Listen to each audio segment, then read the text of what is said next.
courses that I get for free on Udemy and all that, they are still sitting there. I have not even touched them.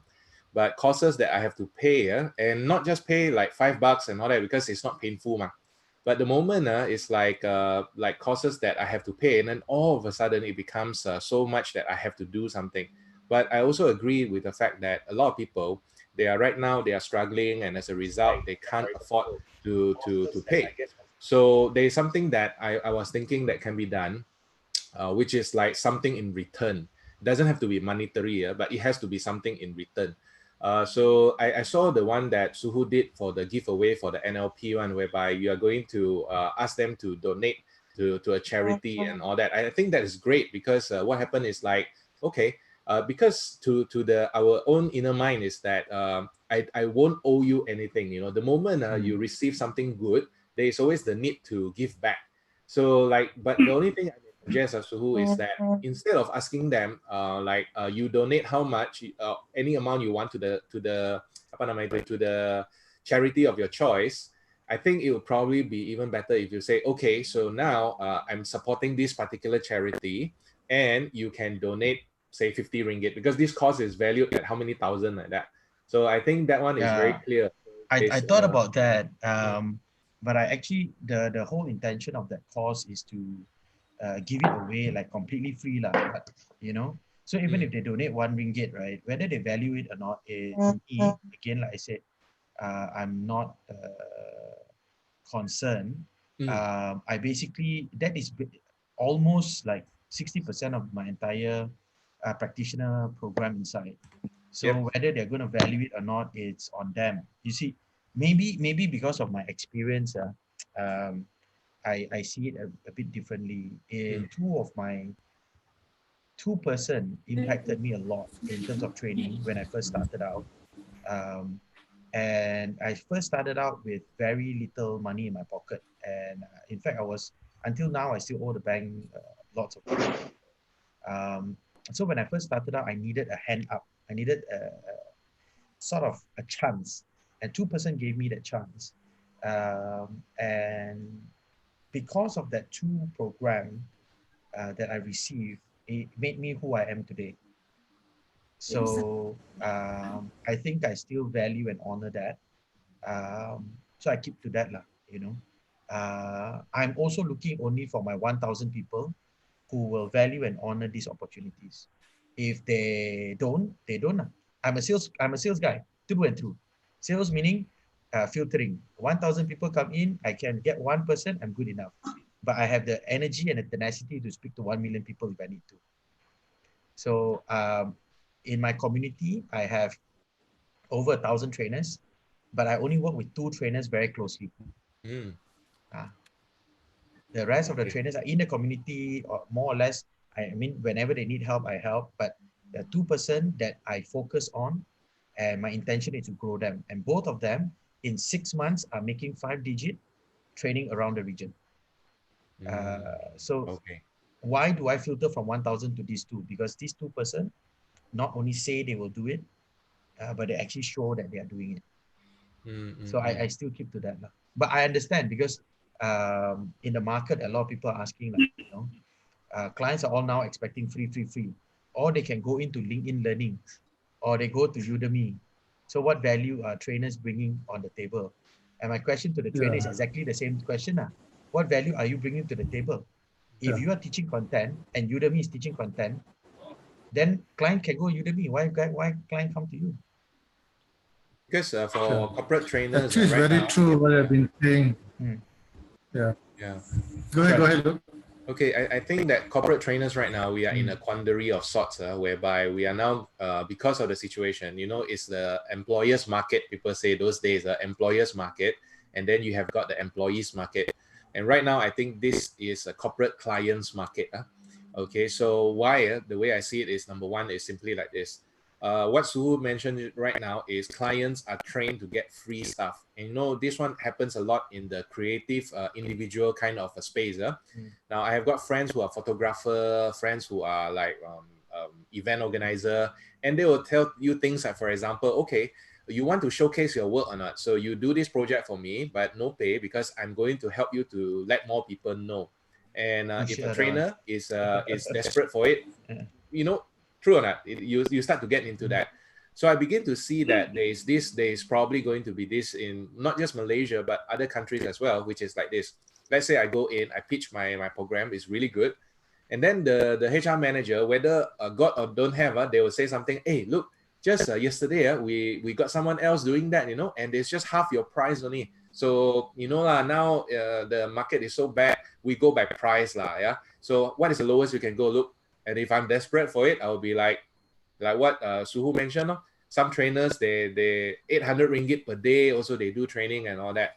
I think this is like, slowly like spiraling downwards like that for the corporate. I think I want to share two experiences. The first one I've never shared in my training career. It's how I started my consulting life. My business started 15 years ago as a business and legal consultant. I stupidly jumped into it. Then I got burnt lah. Okay, I got burnt over $1 million. And I owe the banks until today. I still pay 7,000 plus to the bank every month. Okay, for the loans back then, right? So when I first started that business, the first year we only did about 200 plus thousand, but within 3 years we are collecting 3 million. Okay, one of the things I did was this: I had 2 clients at the time from mainland of Penang. I'm from Penang, ma. These are mainland Penang lah. So we call it Penang, although the rest of Malaysia call us Penang people. Penang is island, mainland is mainland, okay? Okay, myself. No, when you say mainland, I thought China, So they're from the mainland. Okay. So there's these 2 clients. One client, he wanted to buy an island in Cambodia for $5 million US, and he needed to raise funds. Okay, I didn't know how to charge, so I told him 100,000 and he honored his word. He paid me 100,000. In 2007, we raised $5 million US in crowdfunding for him to buy the island in Cambodia. Okay. At the same time, I have a developer client. He wanted to evict a temple, and I told him my fees was, at first time I said 5,000. He went to another lawyer. The lawyer quoted 2,000. Couldn't get the job done. He came back a second time. I said 10K. He went to this. I tell you, sometimes people are just stupid. He went back to the same lawyer who charged him 2K, who didn't get the job done, who now charged him 5K and couldn't get the job done. He came to see me a third time. I said 50,000. He went back to the lawyer. He paid 10,000 to that lawyer. He undertabled 20,000 to MPSP to tear down the temple. The people in the area rioted. The news was published all the way to Parliament in the newspaper. Penang MPSP is racist, tearing down Chinese temple and all of that. He came to see me. I said, there's no way I can solve, not even for 100,000. And in both of them around the same time. So both of them went out to the market and told everyone, Suhu is crazy, Suhu is expensive. But one says Suhu gets the job done. The other one says, don't know whether job done or not, but Suhu is crazy expensive. And immediately within the period of time, my price shot up. Okay. It's the same strategy I'm applying for my team now. Right now, I disagree that it's a corporate client market. It's actually the trainers market, because the corporate clients don't know what to do with virtual. 2, they don't know how to do e-learning properly. All they have are the traditional LMS system, which they load onto the system. It doesn't work. Or 2, LinkedIn Learning. Give the link to the staff. Staff go and learn whatever they want to learn. 4% completion. In fact, in Malaysia, the record is something like 1.something% completion, not even 4. Okay. All right. So it's not effective. Training provider have no clue what to do. If trainers actually, I was about to agree with you. Actually, we don't see ourselves, we shouldn't see ourselves as victims. Yes. Because we command the market actually. Because like you said, the employers are actually wondering, hey, my employees are all locked down at home. They are needing to upgrade their skills also. And they need to continue the trainings and all that. Only thing, the training, like you say, it cannot be content-based anymore. It has to be really value-driven. Correct. So it's time for totally trainers. different. Yeah. Time for trainers to brand ourselves, delivering level 3 or level 4 Kirkpatrick virtual. That means not only are participants engaged, participants are actually able to deliver content. You know, for the lockdown, my virtual classes, not even myself or my team, who before MCO, they're charging 1,000, 1,200, 1,500 a day. They're now charging 1,700 to 1,800 for a 2-hour slot. Okay. And clients are paying because we are showing the client it is not just a 2-hour training. This is what we do before. This is what we will do after. This is how we'll make sure the participants get full value. Before we even take your job, we need to find out if you are the suitable client for us. We need to find out, can we help you solve your problem? Give us a list of your problem. And we are training, I'm training my training providers on how to drill those questions, those answers for us. Because when they can do that, they can sell the program higher. My job right now is to make sure my training providers not only survive, but they can also do better in the MCO. Because when they can do better using my trainers, my team will also do better. Yeah. So I see it as a reversal. It's a complete reset of the ecosystem. At the same time, it's pushing us towards higher limits. We really need to be creative. Yeah. At this juncture. Yeah. Yeah. So by the way, how many? Just a quick one, because some of you are meeting for the first time. How many trainers are in the room today? Good question. There's 10 of us here. I'm a trainer. Oh, Any okay. trainer. So All trainers. I think all trainers. All trainers. Oh, okay. Yeah, I think Asohan's mic is muted. Yes, Arjit. Hi, Aswan. Sorry, in fact, the reason why I mute my video and my mic because I was having my lunch. Okay. Hi, Ali. Lunch date next time, everyone. Hi, Suhu. Thanks for organizing this. Felix organized it, not me. Oh, okay. Thanks, Felix. Thanks. Yeah, thank you, Felix. Thanks, Suhu. You're welcome. And the reason why Grace is still muted. Again? Yeah, hi everyone. Nice to meet you. Thanks Suhu for this opportunity, and thanks Felix. You may not know me. I think I attended half an hour of your recent webinar. Yeah. Unfortunately, I have to leave, but it was really good. So I think a lot of you might not know me. And Dr. Hajit, I also actually watched a review of your webinar with HRDF. Oh, okay. Yeah, so I'm actually really, really new. I'm learning from you all, but hopefully I can also offer something to the table. And Suhu, I'm also from mainland Penang, Bukit Make sure you specify the Penang part. Mainland. That one only happens to us Penangites, you know. But I think all over Malaysia, they just categorize us as Penangites. Yeah. Sorry, mainland is not the island. Mainland is the what? Dasanjiao, that side, is it? Yeah. Okay. Our star for Penangais, right? Everyone who is not from the Penang Island is mainland. Correct. Who's you too, Luke? For some reason, like Sarawak is also mainland. Yeah. By the way, Luke is here from Sarawak. Luke, hi Luke. Yeah, hi. Yeah. Anyway, the reason why I do this, right, is because I'm kind of like you guys. I'm sure you guys have noticed. You see, like every time there is a webinar or whatever, right? There is always an intention behind it. Like everyone is doing webinar right now, and it's like when you go on a webinar, it's all depressing news. It's all pain. And then the moment someone comes up with a solution, right, it's already a sale. It's, hey, you want a solution? Buy my product, buy my program, buy my service, buy my stuff. Yeah, so that's why I'm doing this. My pleasure. I think it's time for us to connect, like how Asohan rightfully said, time for us to collaborate. Rightfully, we dictate the market with our respective IPs, and let's talk about solution. Not so much depressing news anymore. We are all normalizing. It's time for us to look forward. Yeah. Anyway, what I'm getting so far in the conversation, let me just do a quick recap. Basically, on the topic of how are we gonna cari makan. So who said that what value you're bringing to the table that people will be willing to pay you to do instead of expecting freebies. What I'm getting from Luke was that scarcity mindset does not work, and we are locked into that whole scarcity mindset thing, then we are locked into a price war. Oh, this person give it free, I'm also gonna give it free, and we all have to give it for free or have to drop the price, which is not true. And what Sugu pointed out after that was that it's actually trainers market right now, because right now people are expecting free stuff, but it's only because they do not know how to do things. They don't know how to adapt to the situation.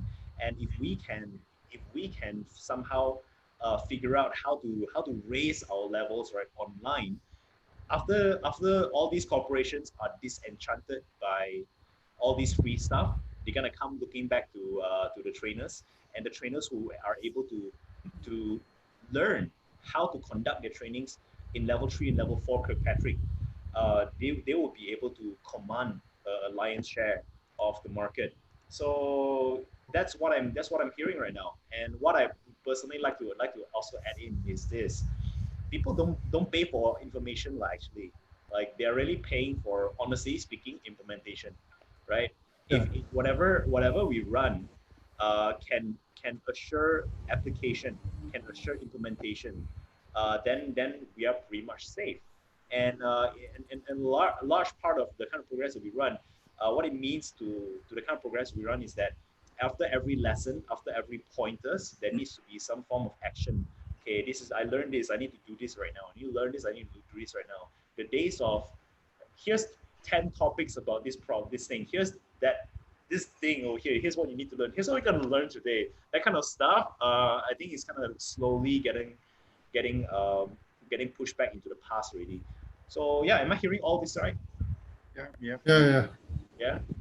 Felix, Yeah. can I just add one more very simple discussion since we are talking about webinar? Yeah, With all the negative news about Zoom, having a Zoom bombarding and all that, any of us have experience using the other platform like WebEx and all that? well, Is WebEx as good as Zoom? personally, I have no problem with Zoom. Have never been a problem with Zoom. So It's actually the negative. yeah. It's actually the negative perception because some of my clients say, "Oh, Zoom is bad." We know in reality, Zoom has got no problem. Yeah. It was just a security issue. That's all. Yeah. So unfortunately, from the government side, when they issued the restriction on using Zoom for their internal communication, GLCs jump on the bandwagon, and a lot of MNCs also tend to then follow suit, and it has a trickle down effect lah. It's just like do you impose lockdown or you don't impose lockdown right now? Do you wear a mask or you don't wear a mask? There's everybody who has a mouth has their own opinion and voicing out in some form or the other. So Zoom went on a free, like a hunting season lah. Free for all lah. Everybody just took pot shots, right? I think they were not ready for this kind of massive signing up. It's not that, I think it's very much a price, the share price issue. With the surge of the share price and the founder being, non-US, in fact, a China citizen, I think it was a lot of attack to that effect, rather than an actual attack on the security lah, if you ask me. That being said, sometimes we have no choice. Like next week, we've got a few virtual programs rolling out, and some of our clients are asking for MS Teams, but you see, all the other tools I find has a lot of different limitation. You have a breakout room limitation. You can't, break out to the right number of rooms, or you can't even have a breakout room. Some of the share screen issue, and sometimes participants need to download certain things. So if you're doing like senior level of people, they're quite okay lah. But if you do, for example, non-exec level, you ask them to download this app, that app, and all that. By the time they finish downloading, you're 2 hours up already. So that's why I find Zoom probably the easiest lah. But in the community, there are 2 new tools that are being released. But the pricing, I went to see both the tools. The pricing, you're talking about subscription of $80-$90 US a month and above. Yeah, there's even a tool that's about $200 US a month. So let's say you are going to run 3 virtual classes in a month, and your client pays you, let's say, 1,500 per class. You made 4,500. The cost of the tool itself is already almost 1,000. You know, it doesn't make sense. It doesn't to me, right? So that's one problem. But What's the name of that tool that costs a few hundred one that you check, Suho? there are two. One is from Raymond Poon. I think he did a webinar today. I can send it to you, the info. The other one is Cloudline, I think. Cloudline, yeah. Yeah, also a few hundred. I think it was $90 or $100 US. Okay. Per month. Yeah. So I don't think trainers. I don't think trainers are in the capacity, honestly, to be investing in that kind of pricing. Even not as an individual. Yeah, not as an individual. Yeah, but you know, a lot of these tools are very individualized. That's a problem, you see. So even for Zoom, for example, right? We actually got the community to come together, 20 people to buy an education plan together. So each one is $90 US, you know. But it's not, software is not going to be cheaper. And you can't expect your training provider to host the software because, you know, they won't want to invest in us trainers for the delivery. The other challenge also is this, I find, like for example, MS Teams. I have Microsoft, so I have Teams, but my team member may not. So when he's doing training, he can't use my Microsoft Teams. You know, so there's all these issues. I've actually got a tech team to build a proprietary app for us, which I'm supposed to roll out today, but I think I'm only launching it tomorrow. Even that, right up to this moment, Felix asked why my face was so sour. I was on the line with the tech team. It's cannot. I want the simplicity of Zoom, but the security that is like much higher level susah.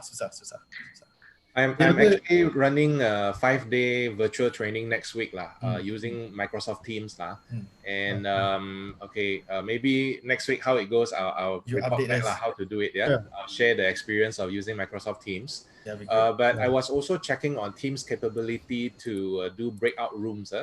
So for Zoom, the breakout room is click of a button, pop, and then everyone spread out already.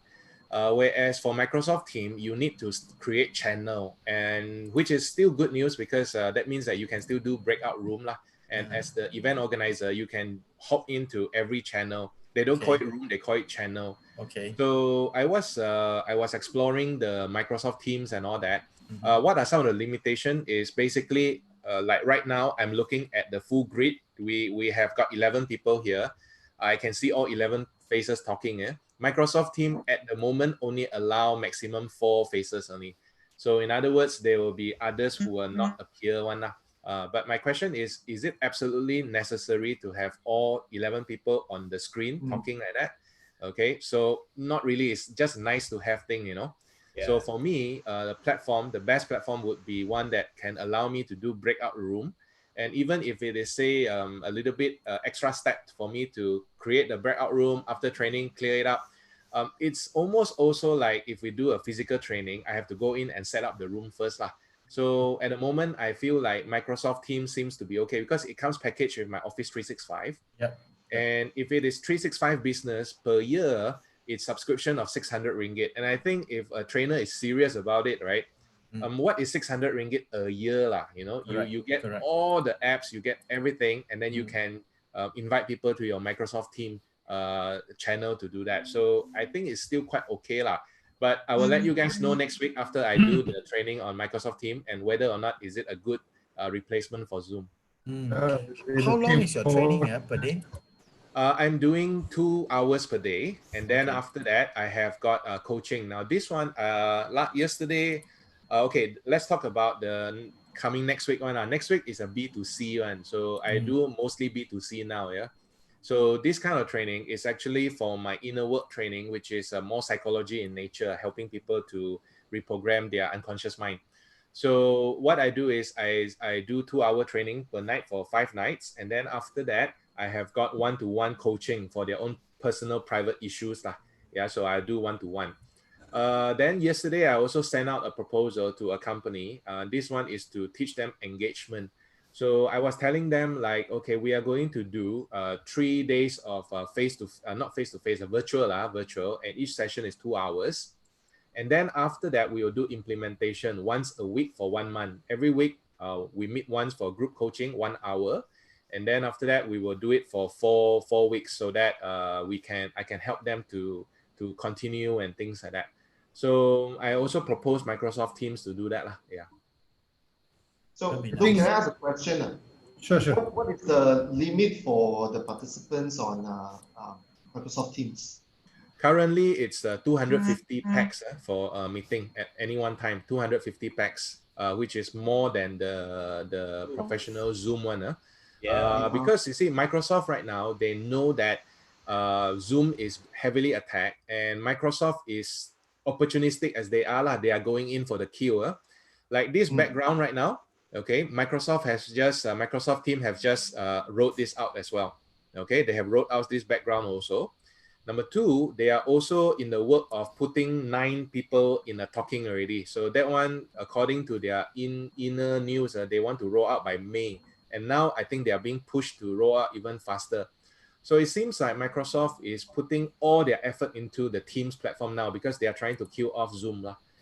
So that's why I feel that for me, maybe Microsoft Teams is something that as trainer we can look into exploring because it's really affordable, 50 ringgit a month. Ringgit, not dollars. Yeah. Oh, that's pretty good. I just want to add something about Microsoft Team. Maybe Luke, later on you can identify and let me know because I tried using it using Gmail. It's not as user friendly. Because they needed an Outlook account. So a lot of layers of security that I need to go through. And I cannot use Whiteboard. I cannot use Microsoft Whiteboard, which is a tool to interact with the clients, right? So I'm not sure if that will be a limitation to the clients because some clients might not have an Outlook account. So when was it that you use it, Grace? I think it was last week. Now can already, yeah, because Microsoft they update things by the day right now, so every day is changing. And the thing with Microsoft, what do you call this, the Gmail or Outlook and all that, right? So now it is a background setting. That's the thing that Microsoft is a little bit lecce compared to Zoom. Zoom is plug and play, you straight away you join. But for Microsoft Team, you need to do a little bit of background work to set up, okay? So yesterday I went to the background and I have to click on like 7 different areas just for me to set up so that I can invite outsider to join into the thing. And instead of like how I communicate it across to the client, why so lecce one, I have to do like extra hook to go into the training room. So I will tell them this is for security reasons. I'm sure you don't want the outside people to do that because you see what happened is this. So let's say I start a Microsoft Team, and then Grace is a participant. So Grace will receive the email invite. So just like us in Zoom, we click on the email invite, but here's one extra step. You have to check your email to receive a 6-digit PIN for you to key in, then only you can go into the training room. So it's not like a Zoom. Zoom right now is your password is there. If anyone managed to copy the password, they can go in already. Whereas Microsoft Team, their 6-digit is unique to every single person. Everyone gets a unique 6-digit password. And the following day, they have to come in, right? They have to come into the meeting. They have to get a new 6-digit password. So that is how they get the uniqueness or protection level. Yeah. May I add in, the other confusion with a lot of people is that between the meeting package and the webinar package. Right now, what we are using is the meeting package, right? The webinar package, you don't see face-to-face. It's only one way from the trainer. Like I think, Grace, the one that you saw from HRTF, that is the webinar. So from the trainer perspective, I know Luke was saying you may not want to see their faces or a lot of interruption, but in terms of interaction with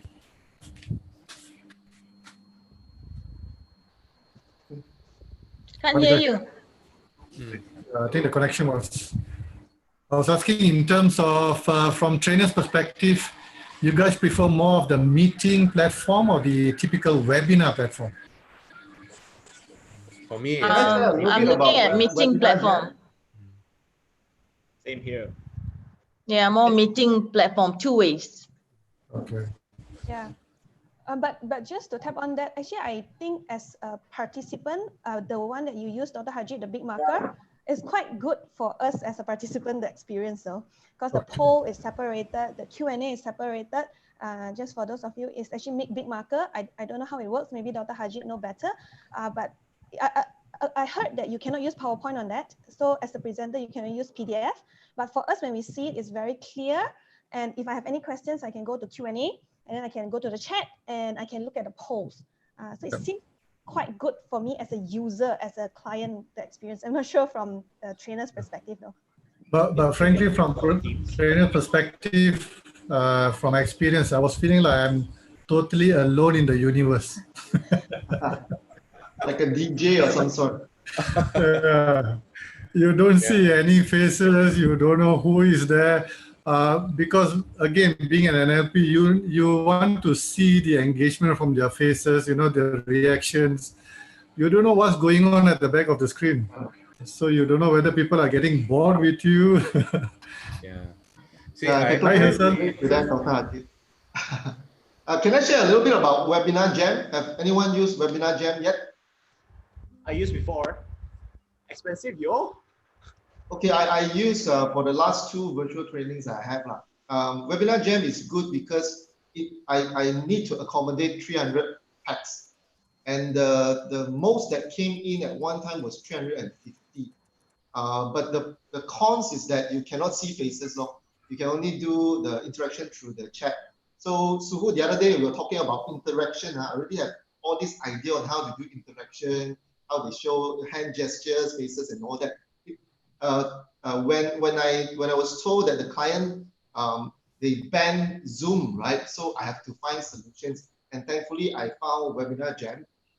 It is available now for $1 for 14 days trial. $1. After that, it's going back to the 400 per year or something lah. So what I did was that I would have to restructure the whole training lah. It's basically just like what Dr. Haji had said.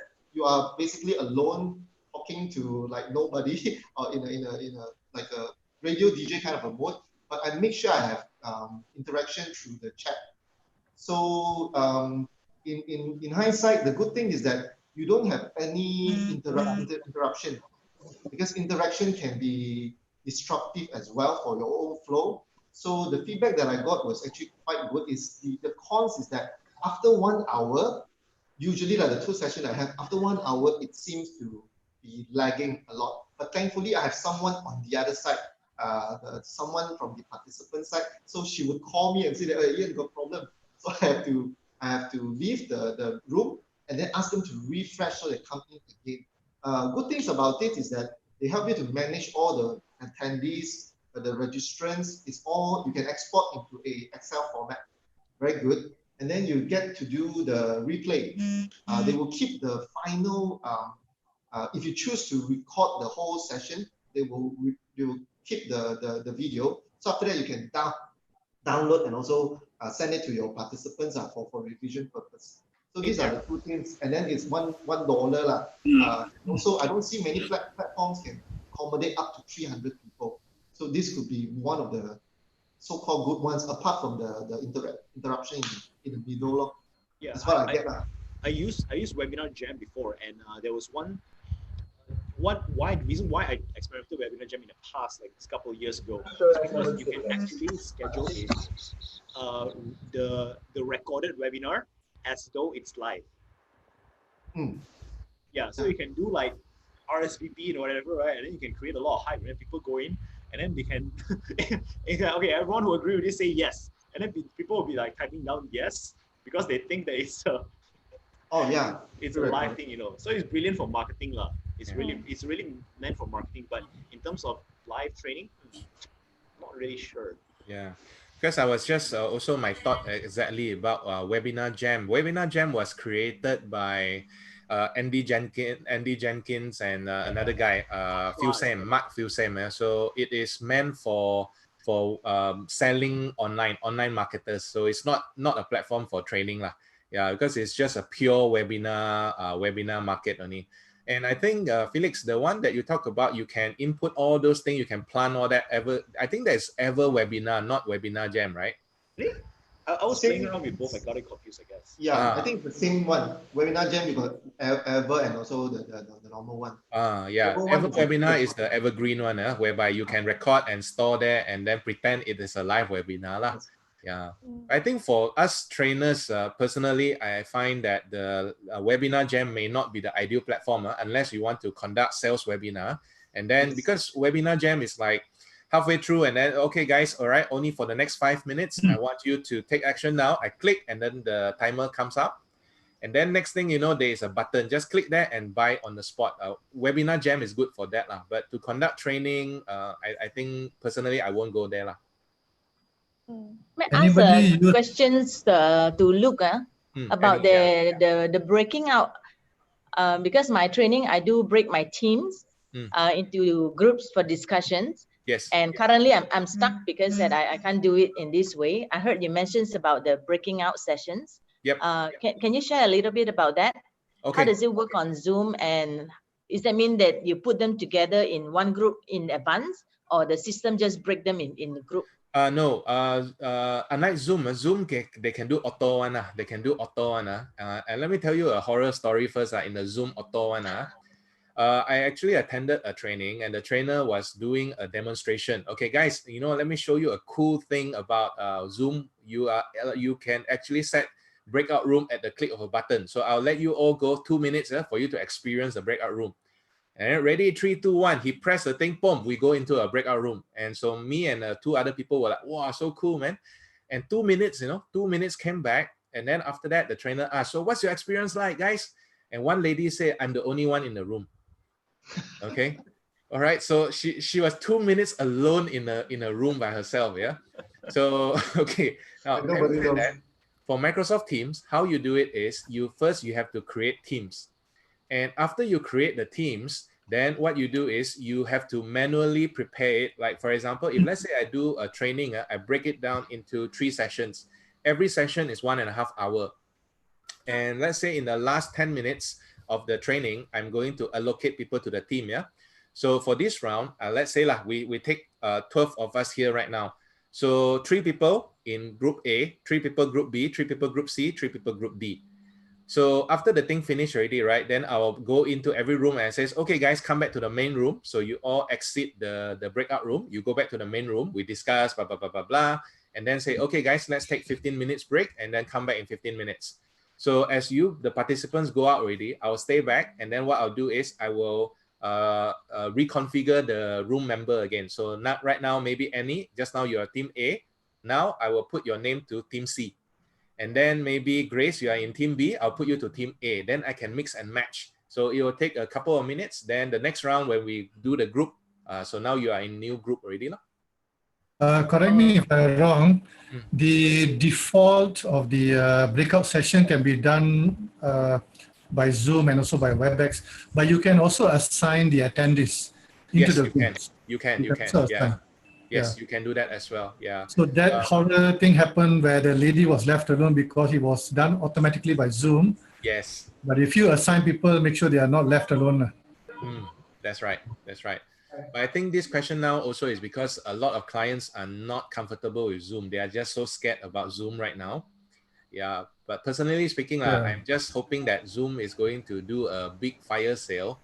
I will sign up, right? And then after that, I'll wait until things get better, go back to Zoom.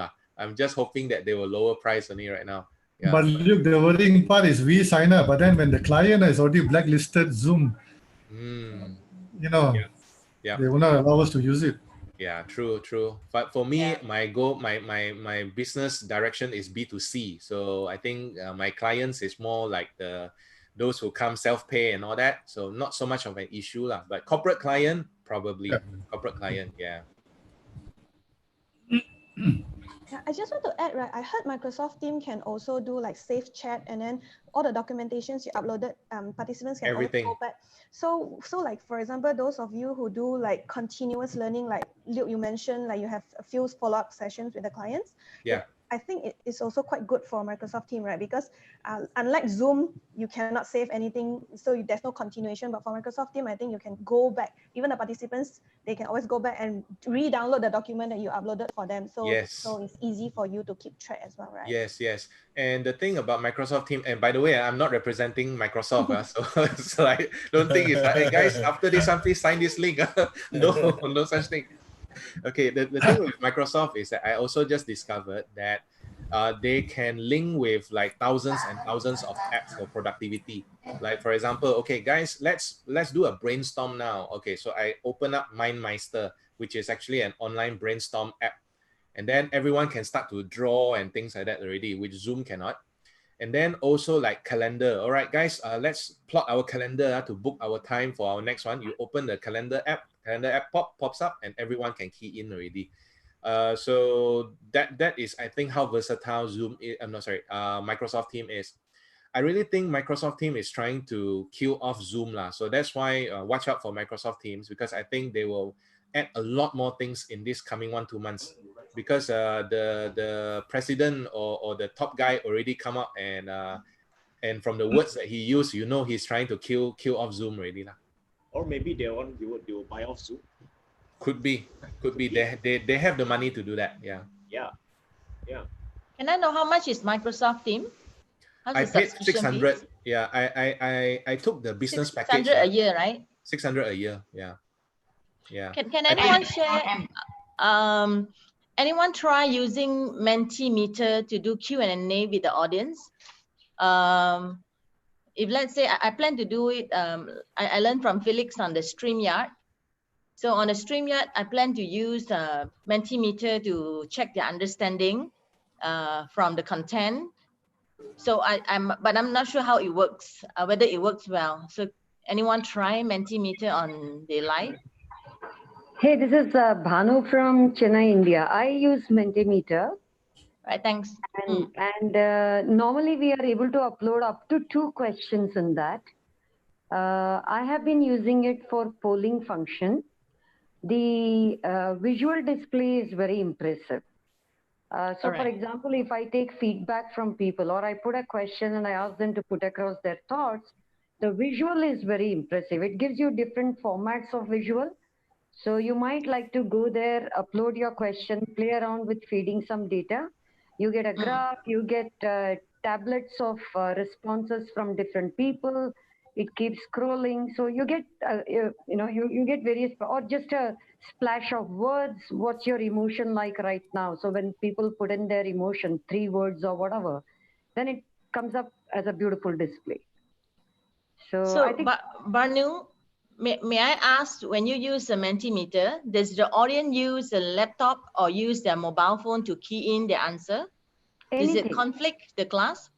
No, there is no conflict. It's totally on Google. You're just going to Google either in a different device or the same device. It doesn't affect. It doesn't affect the whole process. All right, I'll try it out. Thank you. Sure. Hey guys, before we move on to the next topic, is it okay if I do a poll?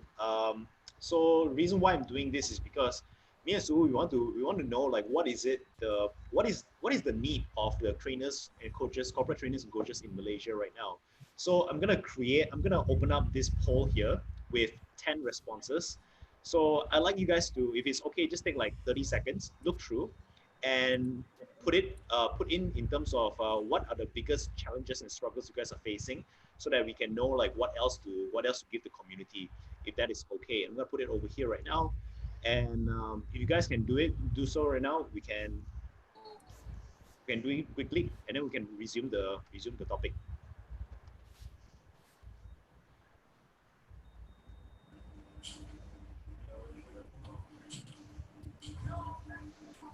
Felix can choose more than one, right? Yeah, choose as many. Choose whatever it is that resonates a lot with you. Can we choose all? Choose all. Hey, how about like this? Just to make it a little bit more accurate. Like, how about you just choose 6, maximum of 6. Roger. By the way, as I'm doing this, are you guys also seeing my screen? Are you guys seeing the question? Yeah. We can see the poll. Do you guys you can answer straight away. Oh, okay, this is interesting. Hey, this is very exciting. Keep going, guys. Choose maximum 6. Including you, Suhu.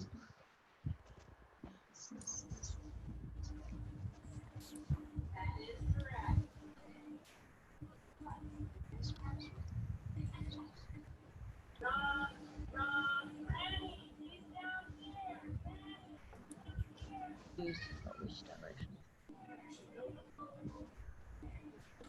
Trading industry. Ooh, this is so interesting. I'm going to give you guys an additional 30 seconds to let the poll come in.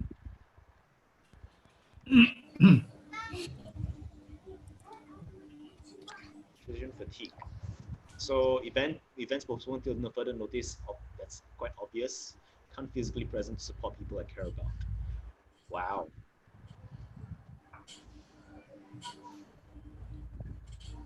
Are you sharing the results, Felix? The questions? Banu, are you able to see the questions? No, the results. Are you sharing the results? Oh, yeah, let's do it. Once 10 seconds, and then I'll share the results. Finish up. 90% voted. Okay, it looks like 11 out of 11 has voted. I'm going to end the polling right now. Okay, share results. There we go. Are you guys seeing this? Yep. Right, so it looks like event postponed till further notice. Second place goes to like not being able to be physically present to support people you care about. Third place is confused about which direction to take your business. The fourth is decision fatigue on doing things online. So a lot of people seems to like, some of you seems to need direct instructions like do this and then do that and do this and do that, so you don't have to worry about that. Okay, so have you guys seen this already? Can I stop the sharing results? Yep. So at your side, do you see who voted for what and all that? I can't. You just see the voting only. I can just see I'm gonna put this on my chat group. This is very interesting. Thank you so much, guys. All right, so looking at the results, right? Is there any questions that you guys want to ask about, want to talk about?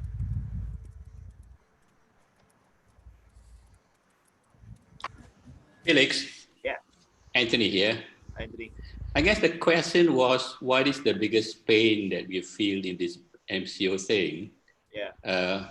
Implies that in some ways we're incapacitated to respond because the reality is the MCO is in place and the situation is like that. So I guess the best thing we can do is do whatever it takes to adjust to the new environment. And the pain is not the issue. So that's the only comment I have on that. Because we're all doing our best to respond to the situation. Yeah. No matter what it takes, and just be in grace with it. Yeah. So it's not a pain per se. It's a problem. Well, it's a situation. Yeah, it's a situation we all have to deal with, and find the best ways out of it, and find the resources, find the connections, find the collaborations that can help us get through it. Yeah. Thank you for your input. Yeah. Awesome. Okay. So if there's no other question, I'd like to ask one question from my side. And those of you who feel that you can answer, please do, because I'm also wondering. So a lot of people have been raising this question, right, about how that you need to be physically present to support. Suhu calls it calibration. Like if you're NLP, you need to be there physically to calibrate this person. But in my personal experience, right, like I've gotten a lot of breakthroughs in my own personal development over the past few years, and some of my most explosive. Okay, bye, Darkajit. See you soon. Some of my most explosive transformations actually do not happen in person. Actually, like half of it happened in person, but half of it happened online. So when someone's telling me that it's hard to transform lives online, I find it a bit I'm a bit perplexed. So I want to have more clarity about that. As an example, right, my most recent transformation happened at the start of MCO. Luke, if you remember, I was calling you and I was having trouble breathing. Right? On the spot, then, we did something. yeah, and then on the spot, he did something with me. And then, and even though I was feeling calm, right, I wasn't anxious and worried about my income or whatever. I was supporting people, but at the same time, I was also having this restrictive feeling, and he helped me do something about that. It went away. It went well. And a couple of days later, something happened again, and I texted one of my new mentors, and on the spot, I asked him like, why can't I be joyful now? And he on the spot he responded to me. He said that actually I think the reason why you can't be joyful is because you're desiring joy, and those words on the spot like cleared up a lot of things for me. It was exactly what I needed to hear at that point in time, and on the spot like, and then can breathe again. Until today it never relapsed. You see, so. I want to ask you guys, your perspective, you guys, like those of you who have done one-to-one work and done things like that. How do you think you can do it online? What is most important here?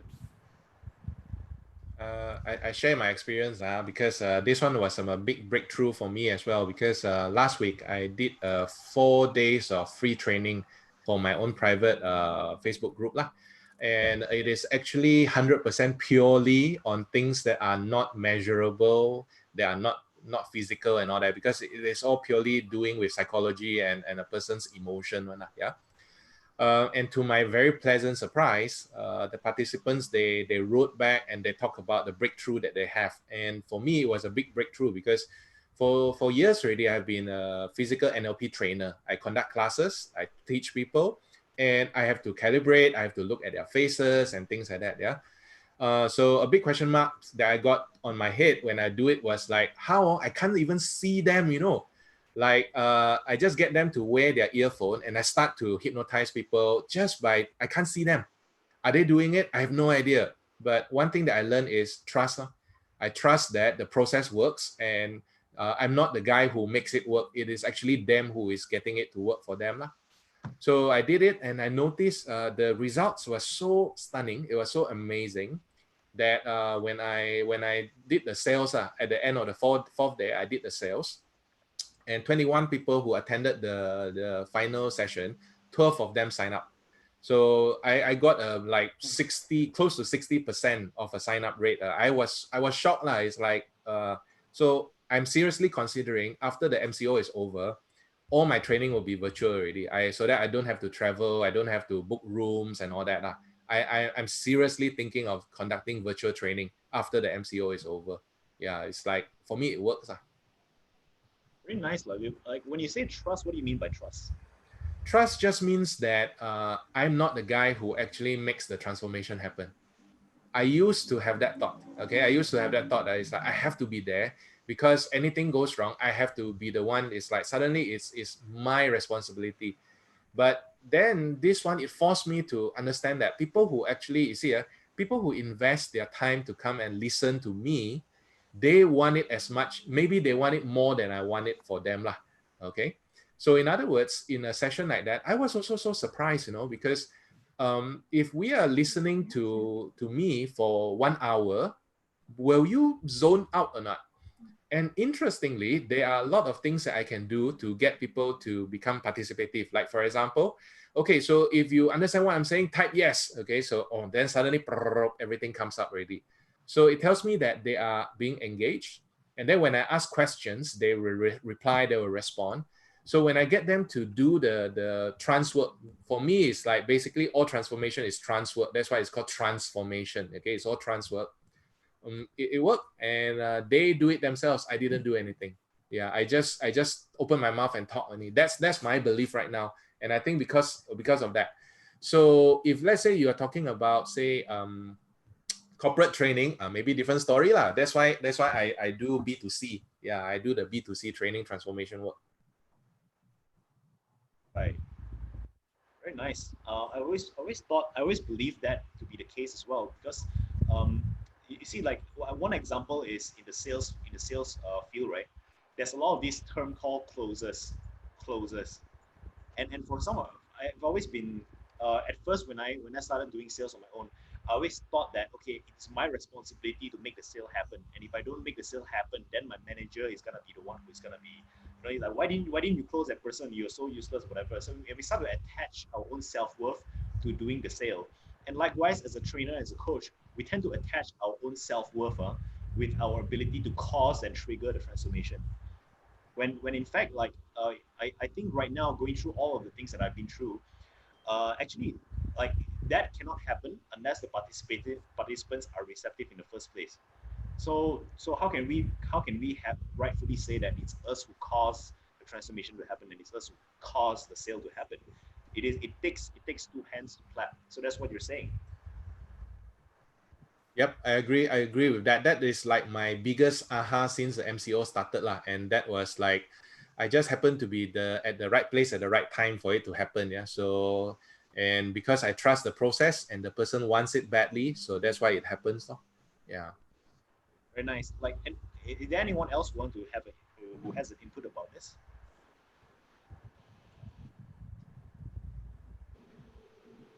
Actually, that's one of my biggest challenge as well, because like for NLP certification, a lot of clients are asking whether I can do it virtual. And I've always not wanted to do the certification program because of the two things. Number one is participants' ability to practice with each other. And of course, there's always the danger of a rabbit hole, somebody spiraling, downwards. So I've been very much avoiding it. I just had two conversations with my principal in US on this matter actually. So we're considering how to bring in some of his work into Malaysia, and twist the blend a bit. Yeah, that's why I was interested to see how do you teach them how to create trance. Yeah, because as an NLP trainer myself, one of the things that sometimes we expose are because my NLP training is not so much focused on business one, because I know there are some NLP trainers that they focus mostly on business, how to be more productive and all that. Yeah, my NLP training since day one has always been to create personal transformation from the emotional part. So I attract people who have depression. I attract people who have got like, quote unquote, I hate to use the word, but they believe they are broken somewhere inside lah. Yeah, my NLP is like that one. So that's why when I conduct my NLP training, lots of crying on us. It's like people always cry, that type. Yeah. So it was quite worrying that they will create this situation whereby there is this they call it as app reaction. Yeah, whereby you suddenly trigger something wrong and boom, and then that's just it lah. And then because it happened, then I believe I developed methods of how to get a person to immediately snap out very fast, and they can be crying right now and suddenly I just say now, and then the tear just stopped there, directly there. I could do that. I think it's because of the nature of what I do. So I'm not going to conduct a certification for NLP virtually, because here's the thing. I can do it doesn't mean my student can do it, because I have this kung fu level of kung fu, because I've done this like 10 years already. And if I were to like practice this virtually from start, I also don't think I can do it.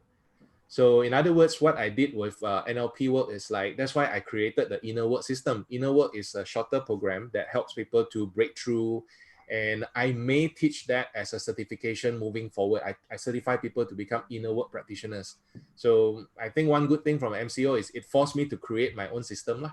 Yeah. So that's what is going on now. Interestingly, I've one person had actually see for the first time, although we have interacted quite a fair bit, and he's also, if my memory serves me right, he's also a very old hand in NLP programs, and that's Anthony Pinto.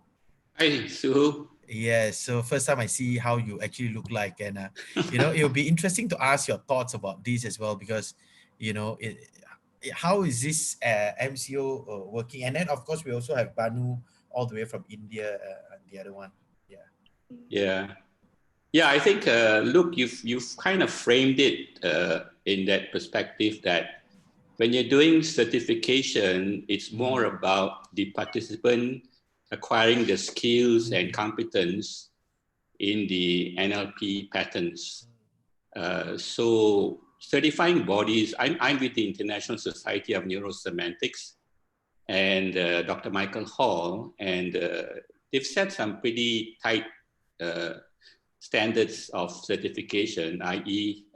Don't recognize online certification for practitioner NLP, don't recognize any program less than 7 days, but they're still really looking into the whole program because of MCO all over the world and see what can be done online per se. And the key, of course, in NLP training is the willingness of the participant. As you said, look, that if they pay so much money, they want to do something. But there are also participants who pay so much money just to get away from something else. Yeah. So yeah, I think the MCO is also making me relook at the whole thing, and I agree with you that going online is possible. I'm doing coaching online, of course, and also can do groups online as long as it's not a skill development for them. It's like you say, breakthroughs for them. Learning about their own self and discovering themselves. That can be done online. And the key is calibrating the participants. Sometimes you can calibrate the participants in the sense that if you do a big group, of course, you're going to get some instances where people will break down in the online situation.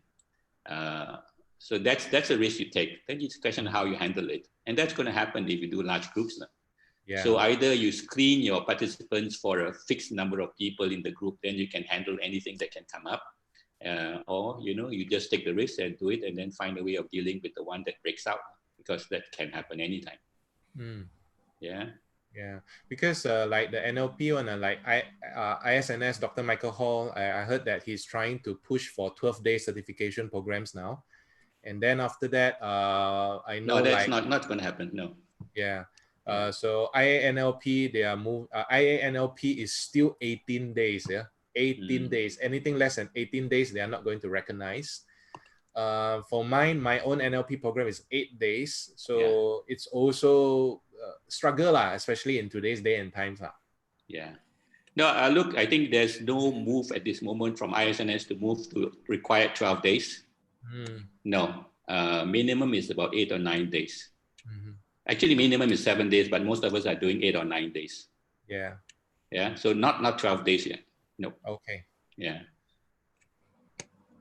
So how many days is your certification? Oh, mine is 6 max. So what we are redoing, in fact, actually using the mini workshop methodology, I've cut it into even smaller components. So one of the reasons why I'm giving the virtual content free is because the virtual content actually is my first draft to build a blended program. The way to cut down the number of days is to cut it by module, number one. Number two, it's to take the content away from the class, and then in the class, it's application of the skills. So we can actually do away with a lot of the, like, for example, history of NLP and like presuppositions of NLP. Okay, so you have certain discussions around that, but it doesn't have to have very extensive work, and then we can actually focus more of our time on the other components. The other thing I've done is I've actually merged both the basic and master for NF-NLP, and then I recraft it out. So in basic, I actually focus on the necessary skills to learn, to do for yourself. And then in master, then they go into the deep work. AF-NLP is Dr. Will Horton, right? Yes, NF. NF-NLP.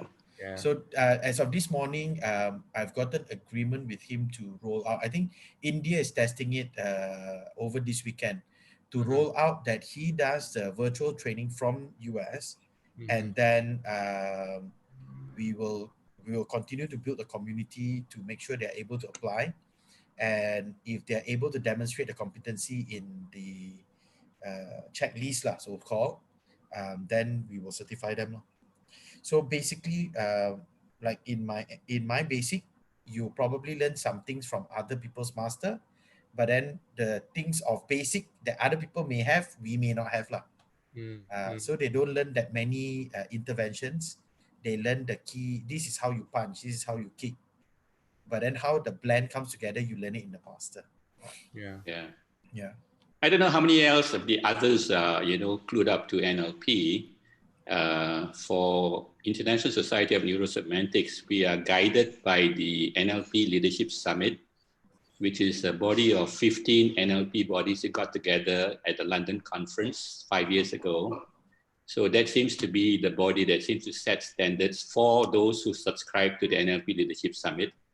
I was first certified by Dr. Ted James of American Board of NLP up to train the trainer level. And I know that Dr. Ted James is not in the NLP Leadership Summit because he preferably chooses not to be. So as far as some bodies in the bodies that are in the Leadership Summit, they are guided by those standards and frames. And so we are one of them. So we have to operate according to those standards. Yeah. And I take what you say, Sue, in the sense that, yeah, some of it you can prepare the student before they get into the face-to-face. So, as long as I guess you meet the minimum required hours and, have a way of assessing the competency at the end of the day. Yes, I think that a competency is very critical. Same for any content that we're going to run anyway. Say, for example, if you're going to train, problem solving, decision making, it always boils down to whether participants are able to run it.